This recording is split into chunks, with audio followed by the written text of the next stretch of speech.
As you see, the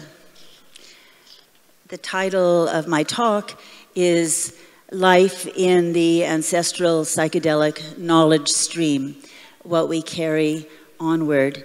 And I'd like to talk about, really it's all in that title, the Ancestral Psychedelic Knowledge Stream. And I'd like to talk about those terms, and that will allow me a way to kind of illustrate with asides and stories that the concept that at this stage in my life, I'm in my late 70s now, that I have, the way that I am seeing this vast project that we're all in, you're part of it if you're here, and I speak extemporaneously with a few key phrases to remind me of what I want to convey to you. And so if it seems like I'm meandering, that's actually how I do it, and I seem to get to the next place by my zigzag path, so just bear with me. I think that first I should lay out a little bit of my perspective. I am from California, born and raised on an island off California, and came of age in the 1960s, went off to university in Northern California in 1966, so was present for San Francisco in the Summer of Love, and I feel very fortunate to have been at that, born and raised at that time and place. And I think even from evidence when my family took me to Mexico when I was 6 years old and all of that, that I was sort of an incipient anthropologist with a love of nature. And that's how eventually, it took me a long time to find out that might be ethnobotany, but that's how I got into that way of seeing the world and being enchanted by the world and the kinds of questions that I ask. And then life and time, the timing and whatever destiny may be, took me through those very formative times, those cultural moments of the late 60s, and it just seemed like such a, very special moment of transformation. And I had the spirit of inquiry and help and I'd say courage, but a sense of risk also, which I think really comes with this field. And so I dove in, like so many of us did then. The combination of the world of the western edge of North America at that time, the growing pervasiveness of cannabis, of LSD entering the picture, and as you all know, whether most of you are probably not as old as me, but you know from the lore that, it blew the lid off the way that we collectively saw reality and saw society, and the questions that for many young people it raised about what are we doing here and what is possible to do here in this lifetime on this beautiful planet. And so I took hold of that challenge and engaged with that gift of moment and chemistry and what I think, and I hope that in my little talk today can convey to you, is a moment of hunger for transformation. We were bursting out of the first post-war era that was constraining, where conformity was often talked about. We were told when we were young people in the 50s to grow up and conform and find a little house and a little life and a little job and fit into the big machine that would roll along if everyone did what was expected. And of course there were all sorts of shadows implicit in that, from McCarthyism in the States, the constrictions on thinking about things differently, to the racial questions, to incipient environmental questions. All kinds of things were coming up that were that also, of course, breed resistance. So when I was 11 years old, I told my parents that I was going to grow up to be a beatnik. That was in 1950. 9. That was my goal. And that's when my dad eventually, he waited another couple of years before he took me aside and said, honey, I think you better be very careful. I believe you may have bohemian tendencies. Bohemian tendencies is a wonderful, beloved phrase in my family. I have children and grandchildren, and we all know now what bohemian tendencies means. And indeed, that's true. And so then, and I'm speaking about my life, but I'm really speaking about my generation too in that moment, because we had these, absolutely astonishing, boundary-bursting experiences with LSD in those days, and with all the changes that came immediately, looking at society differently, creating our own smaller pools of society based on other values, the explosion of creativity in the arts, in music, in self-expression in every form, and the curiosity to go look at the world. So a whole lot of us became travelers, right, in that era. I was working my way through college, but I kept taking off to go travel for months, whatever I could afford to do, and so did many, many people. And we got to see then much of the world from this sort of earthy, not wealthy, roaming traveler perspective. And I, as many others did, identified myself as a traveler. That's what I would have said I was at that era. But in my traveling, I also always looked at people's, in other cultures or other areas, regions, and classes and races and language groups and all of that. I looked at their relationship to nature, because that seemed like a lens where it wasn't personally about them, it was about how they saw the world. And that was what I was doing in my 20s until I realized that was ethnobotany.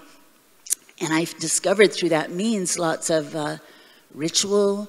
I discovered worldview and what that is about, like how you actually define why things happen the way they do, what causality is, what consequences are, how do you attribute consequences, what is luck? That is like one of the best questions that I traveled with. I didn't ask people that, but I had that question in mind, because luck is such a hard to grasp, amorphous thing.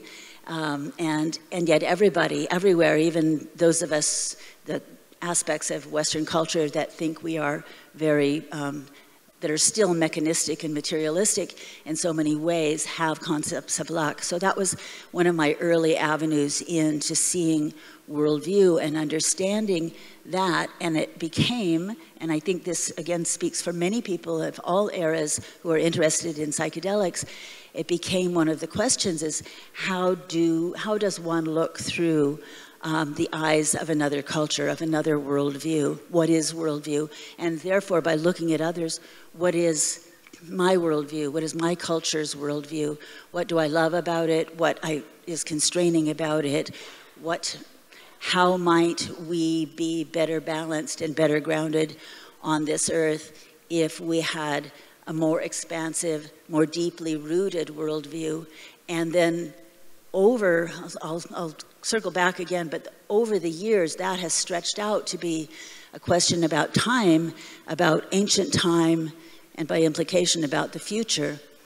So in my theme for this talk, where I talk about ancestors, I mean, of course, each of us has our own genetic ancestors, and in a population like in the United States, where everyone except Native Americans are actually, their roots are elsewhere, and we've been for 500 years, for better or worse, coming to those continents and mixing it up with each other. So many of us have half a dozen different threads, ancestral threads, into different cultural backgrounds. I think that's true here too, of course, because this is ancient empire and there's been a lot of flow and all of that. But there's also some continuity, because at least many of you are on the earth where your ancestors lived. That there's some continuity of people here being embedded in nature that had been known for thousands of years by ancestors who had names for things, who understood the spirit of this place or that rock or where that whirlpool exists in that stream, and all that kind of mythology and practice that goes into, that is related to place. It's quite different when you remove those relationships and put a person in another place altogether and say, now what worldview do you have, you know? And then we all intermarry and mix it up. But I'm very fortunate that I have Welsh and Irish and English ancestors. And I had grandmothers and a great-grandmother who transmitted a lot of that to me, and not too far removed from the old country, as we would call here. And so I was raised with a sense of Native Californians, because they had only very, very recently been where I was. I found artifacts in the ground as a little child. And then the Pacific and all that that meant, and ocean culture, and then this lore from my Welsh grandmother and my Irish American grandfather and all of that. And that, all of those are our ancestors, but our ancestors are also those rocks and those streams and those species of plants that we use in our everything from our cuisine to our ritual, you know. And so when I think of ancestral knowledge, I think of it as being practices, stories, and often an unspoken way of seeing and relating to the world that is handed down, sometimes explicitly, but often implicitly, and not spelled out. The idea of I hope you're with me on this. Everything's a metaphor. You probably know that already. If you take psychedelics, you've probably figured that out. And so all of these words are metaphors, and these images are metaphors, as well as being something real for something else. And when we spin them all together, we hope that it will come out to be meaningful, and something will touch each of you and be memorable. So this idea of the ancestral stream of knowledge, I have done field work. That's a word I use for just about everything in my life, honestly. Well, that relationship was a piece of field work, you know. But I've been doing field work ever since I understood what it was when I was about 25, and so that's 50 years more. And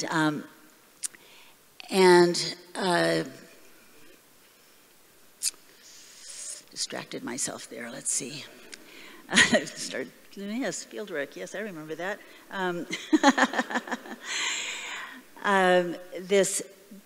This stream, the way that experience and the experience of those who came before us, not only in our line, but in the line of these medicines, and I'll call them medicines, a term that has been adopted in the 20th century, not only by, you know, Westerners and colonizers, but the indigenous people of Latin America, even if they're not speaking Spanish generally, they often use the word medicina for these plants and these fungi that are so transformative and healing and powerful. And so those medicine people and their knowledge of how to operate in the invisible world is a big part of what I consider part of this knowledge stream, the psychedelic knowledge stream. And the older I get, this is where I was going, having done very specific field work in different places and with different peoples, often returning to the same ones, because I believe that relationship is the basis of really learning things. So you develop a relationship with a family or a village or whatever, and then you go back and back and back to that one, and you learn more each time, and you learn more deeply than doing a broad survey of many people that you only meet once or twice. And that's been my practice. But excuse me.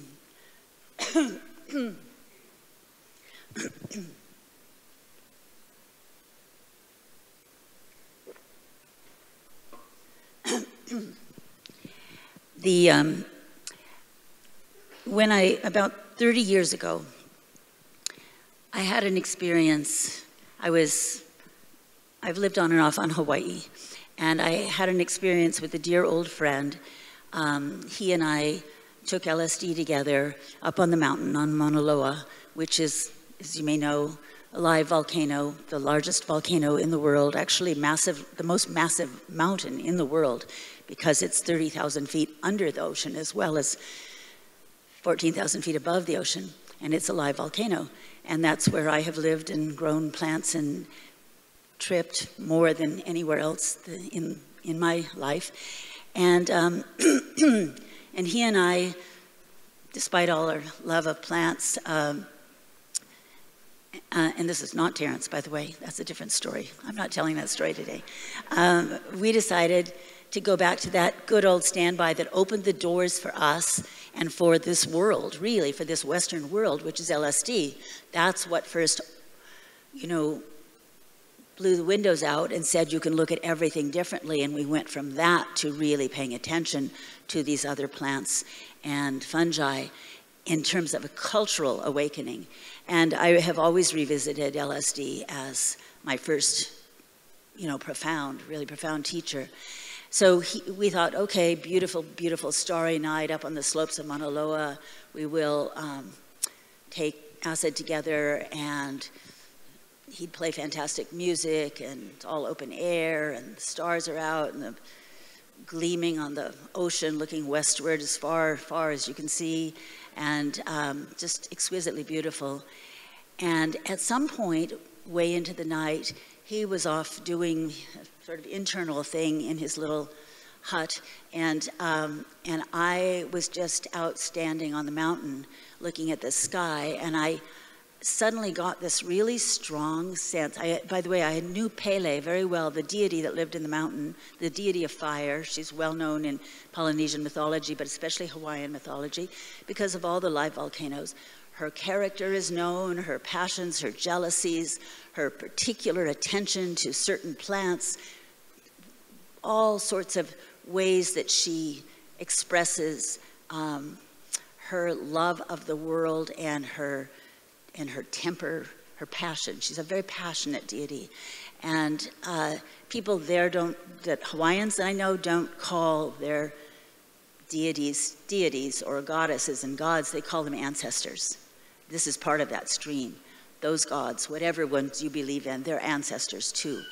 And so I knew her well, and I had taken ayahuasca on that mountain and mushrooms, and I had felt her and spoken with her and all of that.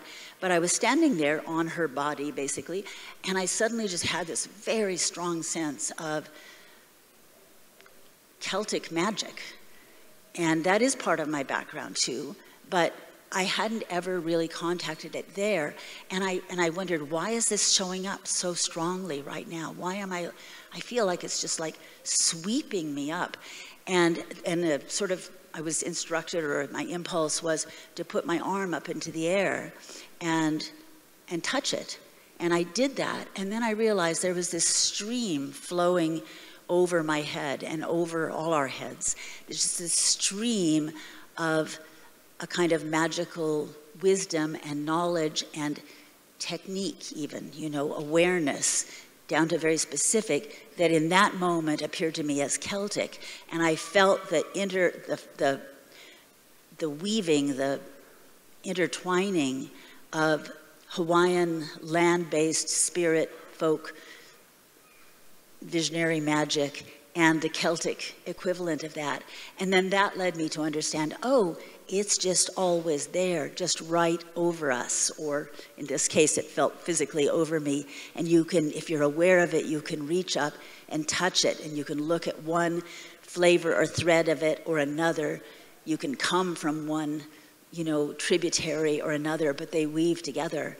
And it really, really affected my, ever since then, 30 years ago, my awareness of how close this kind of consciousness is to us all the time, and what is shared, not to diminish the distinctions between these traditions, but what is shared by them, and what kind of awareness we can allow ourselves to witness and to feel, and then to call upon, to touch now and then. It's kind of the other side of grounding, which, I mean, I've learned to teach classes about grounding and protection and these things because I'm sensitive and I need them. I mean, I get ungrounded quite readily, where I think Western people, we're always on our, you know, we're always somewhere that our body isn't. Our minds are always spinning out there. So grounding and coming back is really important. And this is kind of the corollary of grounding. So then this stream of knowledge, that's what I felt. Okay, so that's what that is. And so a meteorological equivalent a few years ago, 10 years ago, on the coast of Northern California, where I have lived for 50 years now, they started talking about a new kind of storm with climate change, and it gave a new name to it, meteorologists. And they refer to it as an atmospheric river. It forms out on the Pacific. It's comes where cold air meets the warm air and picks up a whole lot of moisture. It forms a river over the ocean in the air, and it comes right toward the west coast of North America and often hits within 100 miles north or south of right where I live. So now we get 4 or 5 of these atmospheric river events every winter, and they cause huge floods, and they're devastating in some ways, but it's also really exciting, even if it's ominous. And the thing that made me really understand it and make an equivalent to this stream of knowledge was one kind of large picture, large pattern meteorologist whom I follow. He said, just imagine the Amazon River flowing in the sky over the North Pacific, and then it reaches land. And when it reaches land, of course, it drops a lot of moisture right there. That's where I live. But the idea of a river in the sky that is as big as the Amazon flowing over it, and other rivers in the sky in different parts of the planet. And then I thought, that's like that knowledge stream. These are flowing, they're wavering, there are other forces like the jet stream and, you know, temperature changes that are affecting them. So we are, bring it back to psychedelics, we are, I feel, part of that knowledge stream. We are recipients of the gift of this truly ancient knowledge stream that has to do with folk wisdom going all the way back. It has to do with nature knowledge. It has to do with medicine plants and fungi. It has to do with with their awareness, the rise of animism in the Western world, the recurrence of it, because all our ancestors were animists. And so the re-arising of this sensibility that everything is alive and in conversation with everything else. And this is a very, very old conversation. We're not inventing it. We don't get credit for it. We're not making it. It's not human-based. It's all the species. But we are remembering how to tune into that conversation and how to recognize those voices. So that's part of that knowledge stream also. So ancestral psychedelic knowledge stream is something that has existed before us. We have awakened. Some of us have awakened to be able to touch it, listen to it, be part of it now.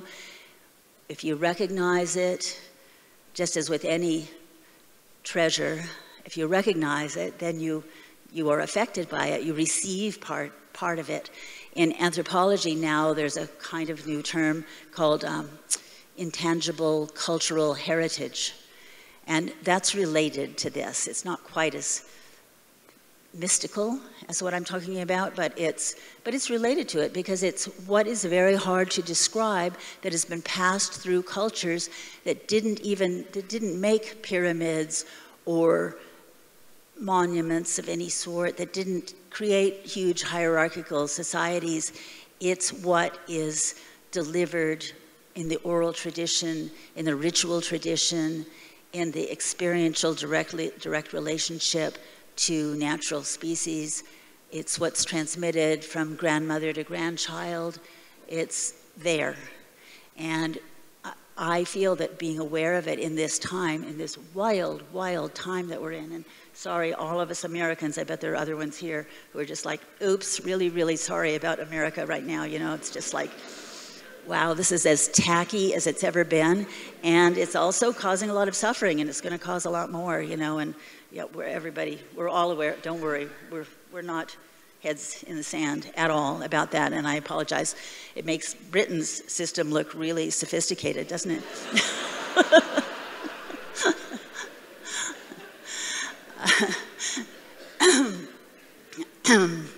So let's see.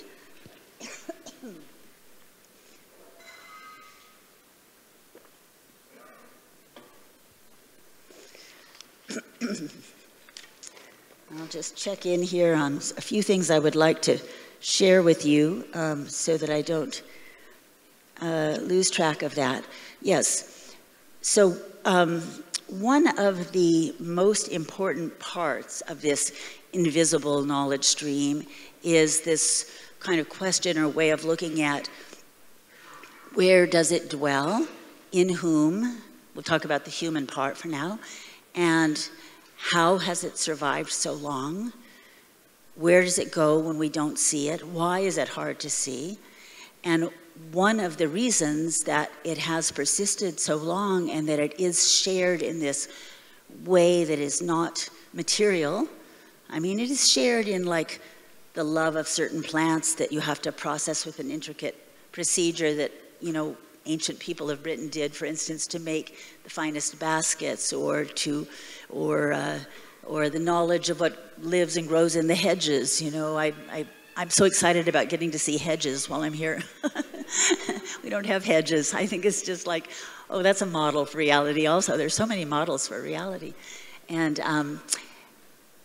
but I think that really what we need to be aware of in this delicate time that we're in right now is the value of the underground.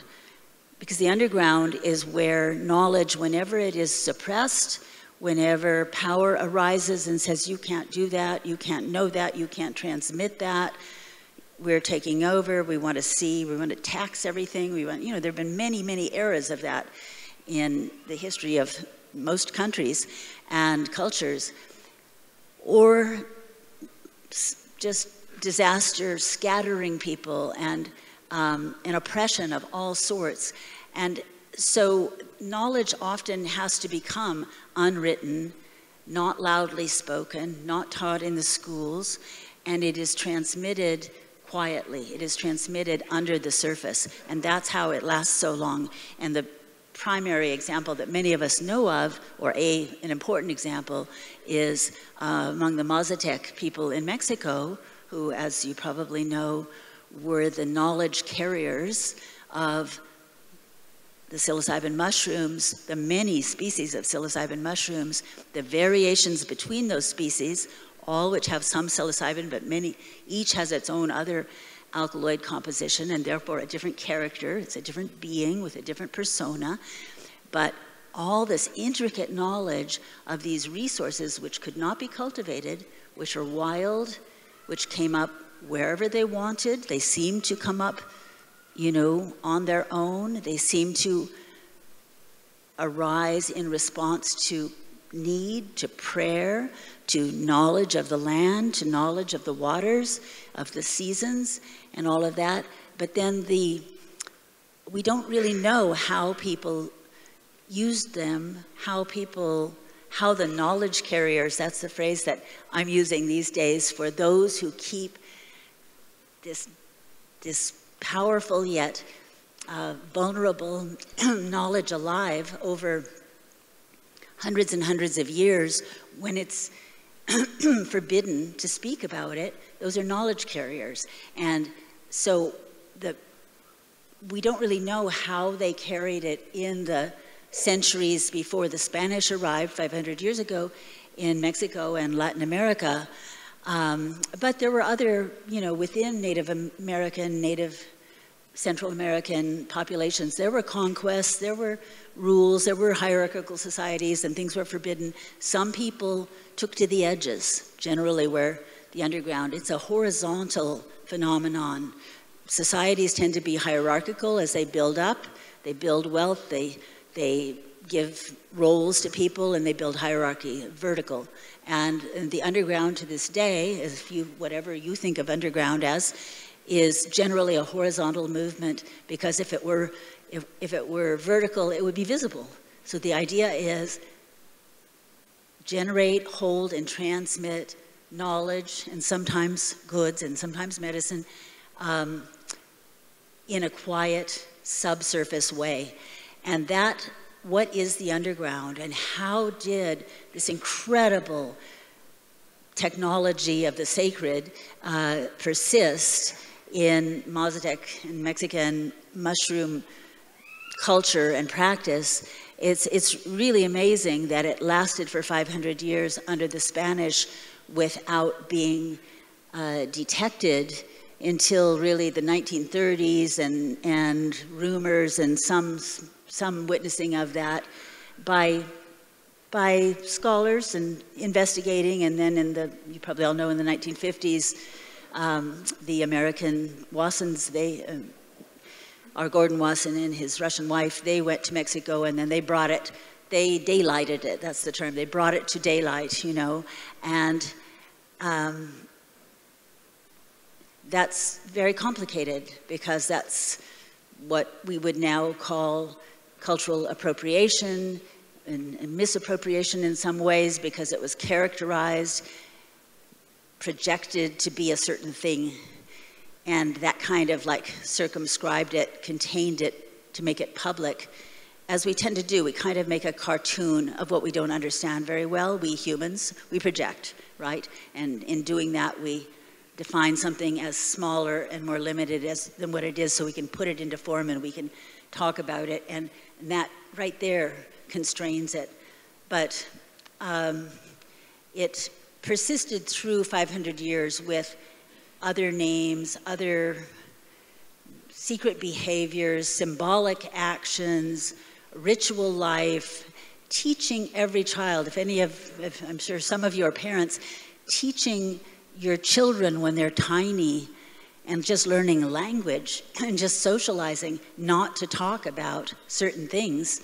If any of you have lived in the 20th or 21st century underground, you know what that's like, sending your kids off to school and saying, okay, there are just certain things you can never mention about what goes on at home. That's a very challenging thing, and I see that there's some talk about psychedelic parenthood in this conference, which I just think is great. It's very important to think about that. And it's part of this transmission. How do we transmit? What language do we put things into? What is the value of the underground? And I, even I feel like part of my work has been to, while I'm sharing about other cultures that I've worked in, is to also attempt to rehabilitate a little bit the kind of cultural cartoon that we have made of hippie world and hippie culture, as that term arose out of San Francisco in the 60s, and you all know what I mean. It's kind of been like, even though many of us participated in it, the larger society has kind of made it seem soiled or just hedonistic, or less than. Like, we won't pay attention to psychedelics until they can be on our own terms. And now they are on the terms of people who are bringing it to the surface and doing therapy with it and doing research with it and doing, full out capitalism with it. And psychedelic capitalism is a phrase that you hear often in the United States now with, it's very edgy. But I feel like in the history of knowledge carriers who took difficult and precious information and knowledge and techniques and kept it quiet while sharing it, it's not just keep it secret, it's share it and protect it at the same time. That's like two kinds of dance at the same time, and that for better or worse, in terms of from the perspective of Mazatec people or the other indigenous people who were medicine carriers, it crossed over. I mean, there's a whole question, and I teach a whole weekend workshop about this topic, so fitting it into this hour, and just alluding to it is all I can do. But that there have been different of these medicines, and peyote and psilocybin mushrooms and ayahuasca are three of the primary ones where we can look at when they entered Western culture, when they entered our practices and our hands, when we began going to find them and talking about it and making it like a regular, incorporating it into our late 20th and early 21st century worldview. It's very interesting historically to look at what each of those carried. They're all psychedelic medicines with ancient rich cultures attached to them, but they were also fluid, also changing in different hands, and then they made this crossover. Certain things were lost, certain things were projected. They didn't come across straight like here's A to Z, exactly what you do with ayahuasca, or it's always the same with mushrooms. No, you know it's not. You know it's not. They're change agents. They change and they change us, and they change the culture that they touch. They change every one of the way we see the world, and we each go through a process of transformation and even trying to understand what they are. We're still in that. We should not ever think we understand exactly what these entities that are as complex and in flux as these medicines are. We shouldn't assume that we understand them. They're like tools that are constantly changing shape. And sometimes you have to plug them in, and sometimes the fire is what gives them energy, and sometimes they dissolve, and sometimes they're terrifying. And so each of these, to put it in a nutshell, each of these medicines, as they came into Western hands, they introduced different concepts to us.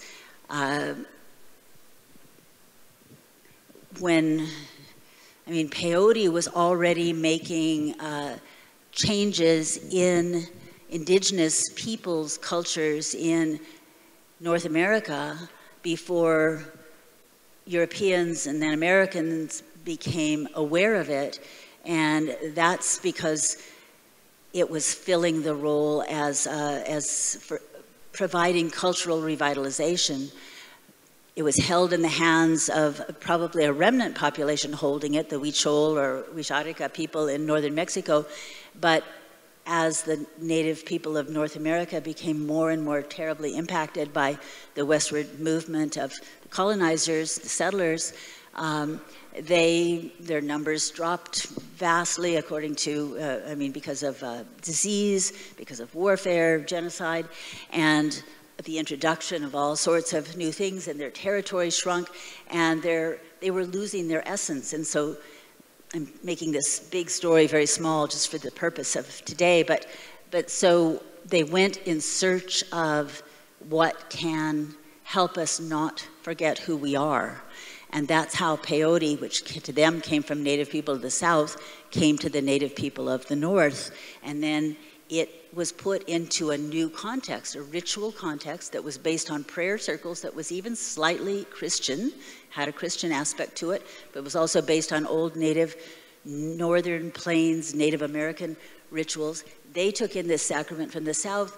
They remembered themselves. They developed this concept of the road that we walk. The road is a medicine road. It's where we remember who we are, and when we forget, we go back to the medicine, and then we get back on that road, and then we walk that road until we forget again, and then we do it again, And that group, the Native American Church and the practitioners who are not part of that church, has continued on for 150 years now, about. And but when peyote came into the hands of hippies, basically, and of even Europeans, the artists who came there, Artaud and Michaud, and these people who went there in the 1920s and 30s to Mexico, they transformed it into something else. Was it psychological? Was it festive? Was it artistic? Expressions, different expressions of that. But the concept of a circle that where form is important, that's where that really got introduced to Western culture, I think. That's where we saw, oh, these people sit, they create a very tight circle, they commit to sitting for 10, 12 hours, they have a fire in the center, they tend that very carefully, there's a role for different people in the 4 directions in that circle. These were, at least in the United States, we were not steeped in like, you know, ancient European forms of ritual ceremony that had this many clear components. So we began to learn that, oh, that really does something, that's the container. That container can, as wonderful as revelry is, and like my dear friend that I brought here to this conference today, I am a Deadhead since my 20s also, and that kind of revelry of the Grateful Dead and 10,000 people on acid at the same time is, you know, absolutely priceless and fantastic, and I would be a different person if I hadn't experienced that many times. But I have reverence for the ceremony that is a vessel that has an intention and that holds this role and that doesn't necessarily have a leader. The leader is really, you stay behind the medicine. That's what they say in the peyote circle, stay behind the medicine. There's nobody in front of the medicine, you know. And so you get that idea then that we then, because we are experimenters and because we come from many different backgrounds, we can take that kind of idea and then work with it. We are not firmly in a tradition, and so we then, like, how do we adapt that idea of the vessel, of the circle, of the guidelines, of a commitment to a form to our medicine experiences? Sometimes that's the right thing to do. And then the mushrooms came in, and really came in 1975 when a bunch of, you know, really nerdy guys on the West Coast competed like crazy to be the first ones to figure out how to grow psilocybe cubensis at home. And it was a race. I was in the middle of it myself. And that first little book came out, and a whole wave of other books came out in that year. Well, within a year, there were hundreds and then thousands of people growing psilocybin mushrooms, and quietly, the underground being passed around, the technique of how to grow them, the little that was known at that time really about what the traditions were with them. We went into, you know, nature, as we had learned to do with LSD. Nature opened our eyes to it in the free form way, and we began to learn form also. That the cartoon aspect of psychedelics really came through there. And I mean, I'm a fan of animation and always have been since I was a little kid. And I think one reason is that even if you go way back to early animation in the 1920s and 30s, you see that the trees are dancing and speaking, that all of the species are relating to each other, and they have personalities and relationships, and there's a kind of, like, in many old animated cartoons, a kind of constant revelry, or the great storm comes, everyone suffers together, but they band together and they come out of it. In the 70s, we realized that a lot of the mushroom visions, at least in that era that we were having, seemed to be animated cartoons, or there was that aspect to it at least, as well as all the soul searching and all that. But there's an aesthetic to each of these medicines. I'm touching on just a lot of points. These are all just thought points that I'm dropping out there, okay? So you can think of the ones you like and remember the ones that suit you. And then I think with jumping to the next one, I think when ayahuasca came in, I went down in 76 to the Peruvian Amazon and spent many weeks learning how to harvest and brew and take ayahuasca with a couple of fine indigenous practitioners. And it wasn't until really the 90s, late 90s, that it started to be adopted on a kind of larger scale where people from the West were coming and going. But one of the things it introduced to us and to the way that we think of these now is it introduced ordeal. And if you look back at the history of initiation It introduced that idea too.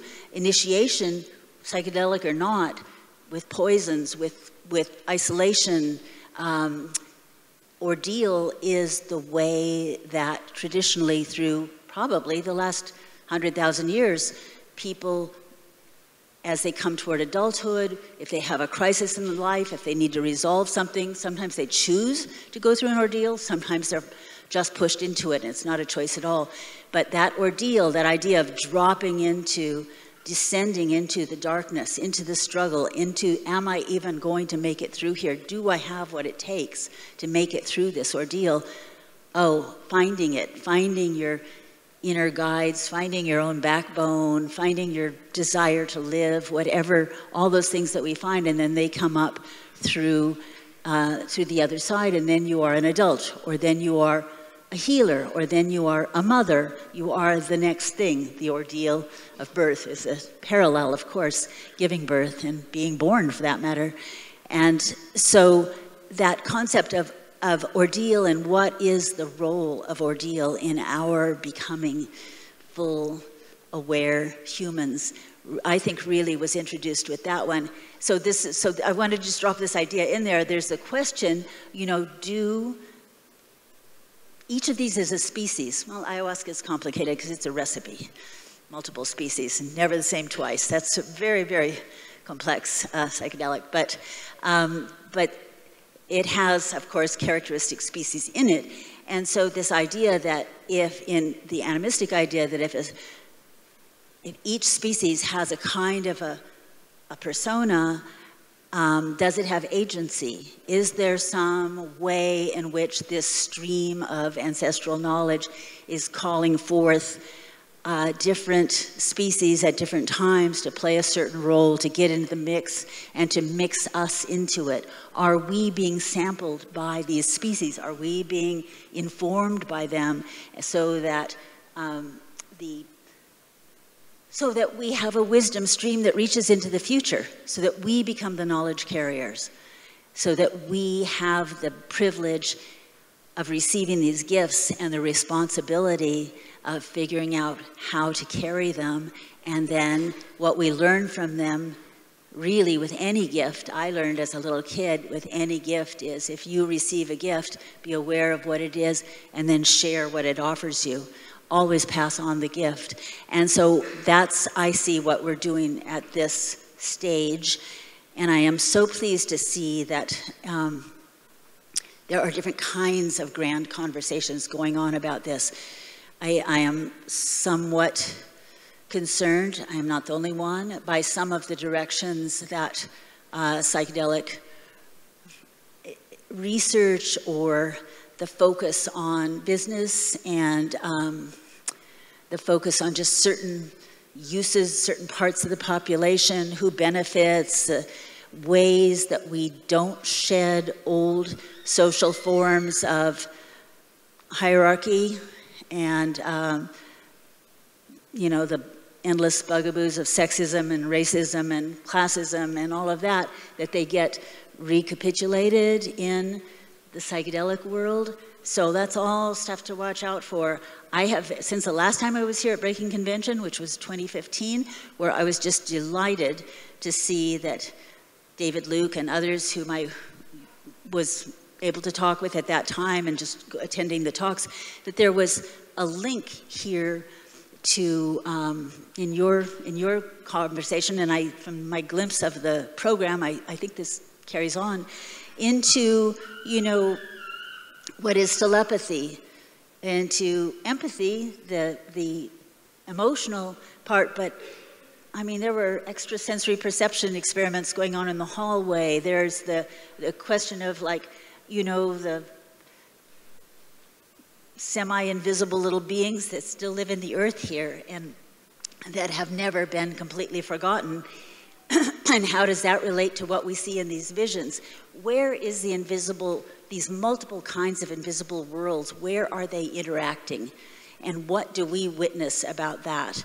How does the mythology and of the stones in Wales, or the, you know, sacred wells in Ireland or whatever, how does that fit in with the sensibility we get by eating on our own or in ceremony, these visionary species that may come from other parts of the world, but that expand our ability to see into and interact with the invisible world. I think that's where really a lot of the non-corporate work is in the future.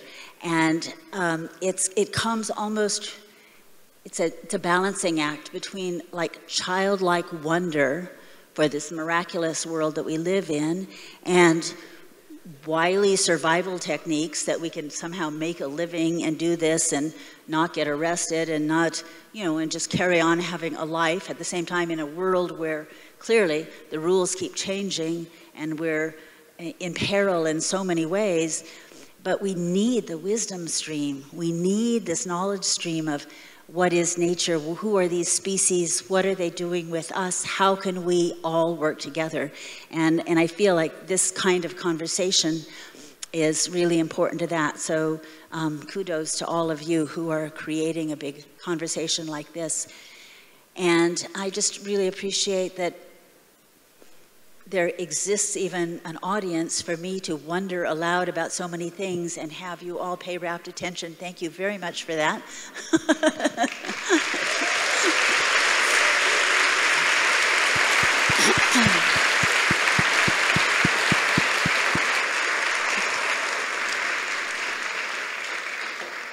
Thank you.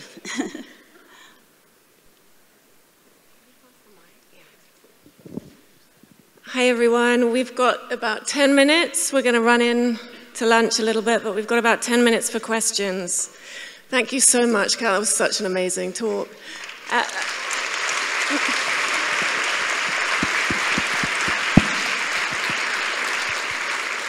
And I'd just like to ask the first question, actually. I'm just going to grab it. Really, this discussion of the invisible becoming... Can you hear me? Wait. The invisible becoming visible, how are the Mazatec people that you work with seeing that? Okay, I'll repeat the question. The sound is strange up here the sound is strange up here on the stage, so it's hard for me to hear. She asked, how is this project of the invisible becoming visible working for Mazatec people now? I think that's what you asked, yes. And thank you for that question. I had a marvelous friend and teacher who died last year at the age of 98, an old Mazatec curandero who didn't speak Spanish. You can tell by the languages that people have how exposed they've been to other, elements of the world, and when an ancient language that is shrinking in its use is the only language that a group of people or an individual speaks, that means they've stayed in the worldview that is embodied in that language. Language embodies worldview, of course. So, we always, we hung out together without any common language a lot, but his children and grandchildren were my interpreters, and we'd speak Spanish. We did ceremony together, Salvia Divinorum, one of really, actually currently the medicine that I work with the most, just eating the leaves, growing and eating the leaves. And that kind of ceremony is incredible. Of course, that's also been like appropriated and misused in many ways in the outside world, misunderstood, because people are not looking, because we don't look back enough at, like, these are technicians of the sacred, these people who have been doing this for so long, and so why would we just take what they've got and not ask them what they know about it? They know how to, in all of these traditions, they know how to navigate in that space. They know how to anticipate different kinds of dangers. They know how to soothe different kinds of troubles. They know how to invoke and protect with song and with breath and with movement, and it's just, it's just remarkable to me that this is see our ingrained materialism coming through if we think it's just the stuff, but not the knowledge that goes with it. So it's changed a lot there. You know, there are many, many indigenous groups and languages still alive in Mexico. It's a remarkable place for the diversity of cultures that have remnants that are still operating, some of them medium healthy in this modern world, and some of them not, some of them gone forever. I would say, having watched Mazatec World for 30 years now, going back over and over, that there have been times when it seems like it was just invaded, wounded, had to protect itself so much that it was causing fear among Mazatec people to be part of their own tradition. And that's just tragic. But I am seeing now in the last couple of visits that there are young people, often they're young people who have gone away and come back. It used to be that if the young people grew up and went out of the mountains and went away and left their language and forgot it and married some other ethnicity and raised kids in a different language, that they just left it behind, heartache or not. But now I see some of them go out, get a little worldliness, get a degree even sometimes, and then come back and say, how can we be Mazatec in the 21st century? How can we still pray on that mountain and know exactly who the spirits of that mountain are and how they're going to show up? How can we keep speaking our language and teaching it to our children and having this conversation and taking mushrooms in ceremonies, even though we're not the hidden people that we were for 1,000 years before that? And that's hopeful, that's adaptation. So I see some of that, yeah. Yes?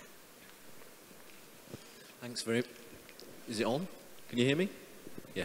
Thanks very much for that talk, I really enjoyed it. Great. I loved your question about cultures. How do you define luck? And I just wondered if you had a sense of a Western perspective of that versus perhaps, I don't know if it's possible to generalize a more indigenous perspective on that. I wondered if you'd say a bit about it.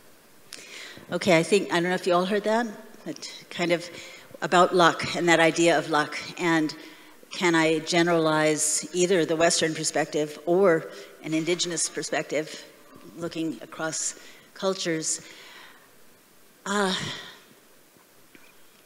I've heard such different things about it, you know, that I don't know how much I want to generalize, honestly, because I think it too is it's kind of like a cloud. It's like defining a cloud of forces, you know, but the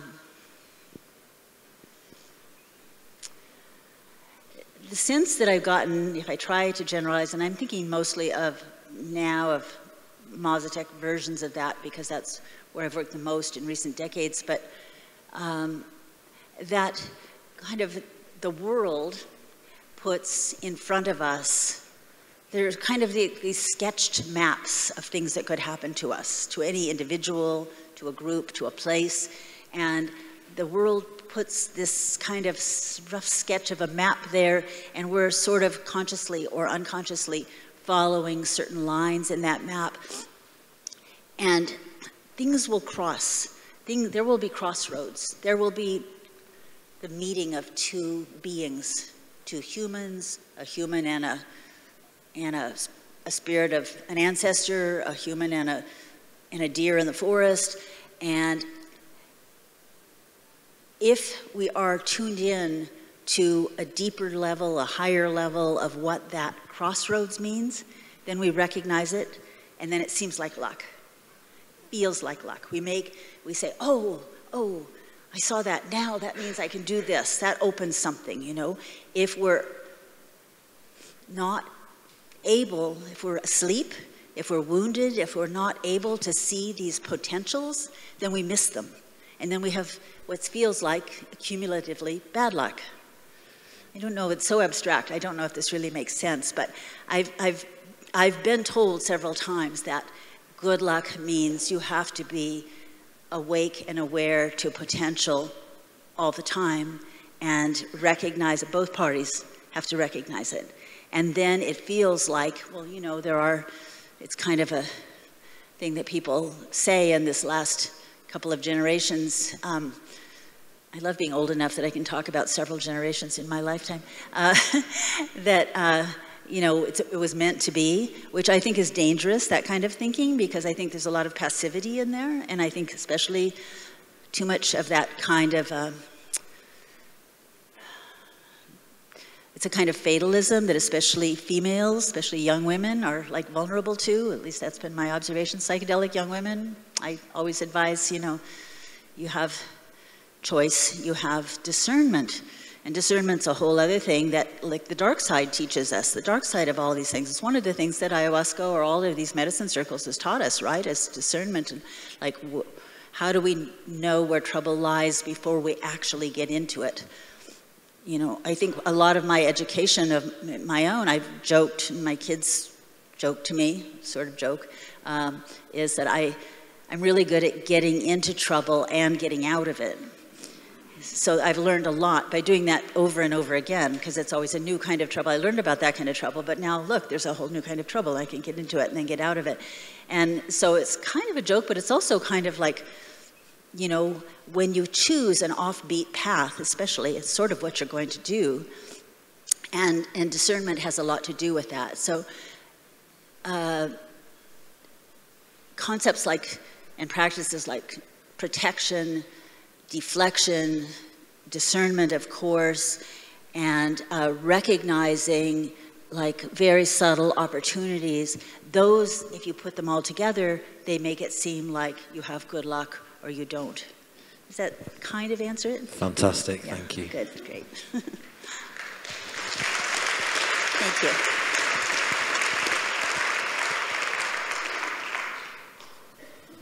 Hey there, can you hear me? Hey. Hi, Kat. So I really want to hear you possibly speak to the hippie worldview, the worldview of the hippies. Of? Hippies. Hippie worldview, okay. Sorry, it's so fuzzy, your voice. Okay. Yeah, so, you know, I raised my children, as you know, in a hippie town, and I identify as a hippie, and it surprised me when I realized that many of my peers didn't identify as a hippie, and that they had this kind of caricature image of what a hippie was. And so I wonder whether you could speak to this audience as a hippie and what the hippie worldview is, you know, incorporating the many aspects of that worldview and why that worldview is so important within the psychedelic movement. Yeah, thank you. Thank you. Yes, I alluded to it somewhat in my talk, but absolutely, what is a hippie? What is the role of a hippie? What is essential about that phase, which we still have, we still are, some of us, some more than others, and you know, I mean, just like I said a little late in the game, I want to grow up to be a beatnik, and they were completely gone by the time I was 13, and we turned into hippies soon after. Now, I've had students 30 years ago who said, I want to grow up to be a hippie, you know, and so it's a funny thing. Or my parents were hippies, I missed it completely, and but really, I feel like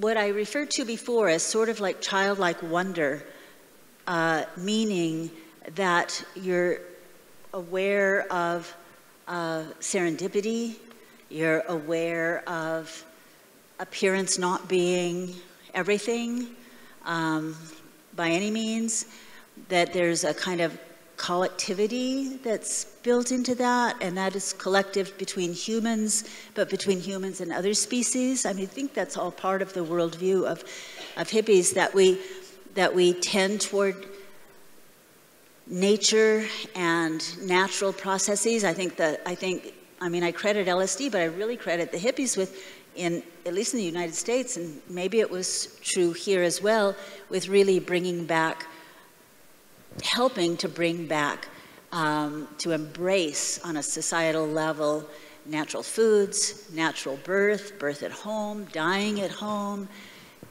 a kind of tribalism, helping each other out, feeling a sort of responsibility to the whole, you know, a collective responsibility, which I think we should maintain, because I think that the tendency and I know there are psychotherapists and psychiatrists here doing fantastic work, but the tendency to focus on individual healing and make that be the, you know, the sine qua non of like psychedelic work for, because that's the model we had before, is sort of psychiatric, it's unfortunate in some ways. It's limiting because we don't have time. I'm sorry, but all of us have wounds. Some of them are terrible. Everybody needs help.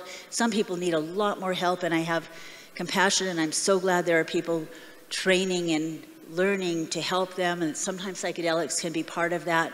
But I think lifting the whole is really what we have to do, and we have to do it as thoroughly and as soon, really, as we can. And that partly comes through it. But part of what I say about rehabilitating the kind of like, in the cartoon history of the universe, rehabilitating the role of hippies, is that I think that hippies have been the bridge to get to this, that we decided to be the edgy seekers and take risks that others weren't taking, including risks of marginalization, and embrace those sometimes.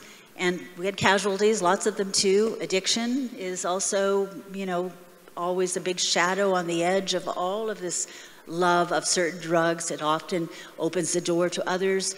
We have seen loved ones fall into all of that, but we did keep and even cultivate and spread a kind of hippie vision with this embracing of LSD and mushrooms and others, some of the chemicals that have come along since, and carry that from indigenous,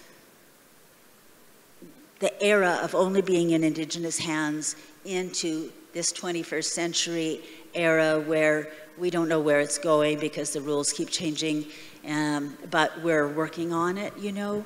And that, I think in 200 years, if things go well, go okay in the psychedelic stream, people will look back with respect and fondness on the hippie era, because we were bridge builders and we made that connection happen, and a lot of people went to jail, and a lot of people had to put up with a lot of upheaval in our lives because we chose a lifestyle that was not only illegal, but just sometimes very uncertain. A lot of embracing of uncertainty and risk and joy and creativity and all of that. So I have a great respect for that era of our history and of the present, and I think that some of those qualities really should continue, and I think that they also weave right into some of the traditions that were right here in this earth before, and where it helps us find them. It helps us see what is hidden, to have embraced the invisible in some ways helps us see what is invisible in other ways. Is that helpful? Yeah, good.